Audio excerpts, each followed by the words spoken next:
So hi friends, నేను మా mummy kulfi చేసుకుంటున్నాము. మీకు మెల్లగా ఇంగ్రీడియంట్స్ చెప్తాను. ఓకే, ఇంగ్రీడియంట్స్ ఏంటంటే full cream milk, sugar, dry fruits, కొద్దిగా బియ్యం పిండి ఆర్ కార్న్ ఫ్లోర్. డ్రై ఫ్రూట్స్ని ఇలా పౌడర్ చేసుకోండి. పాలు గిన్నెలో పోసుకొని బాగా మరిగించండి.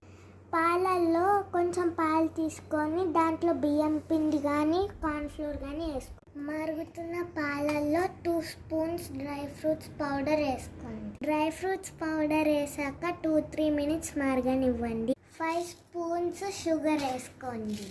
తర్వాత కార్న్ ఫ్లోర్ ఆర్ బియ్యం పిండి కలుపుకున్న పాలని వేసేయండి. థిక్గా అయ్యాక స్టవ్ ఆఫ్ చేసుకొని చల్లారాక ఈ మౌల్స్లోకి వేసుకోండి. ఆ మౌల్స్ లేకపోతే చిన్న చిన్న గ్లాసెస్లో వేసుకోండి. ఓకే, అలా చేసిన తర్వాత 5 to 6 అవర్స్ ఫ్రీజర్లో పెట్టండి. ఓకే.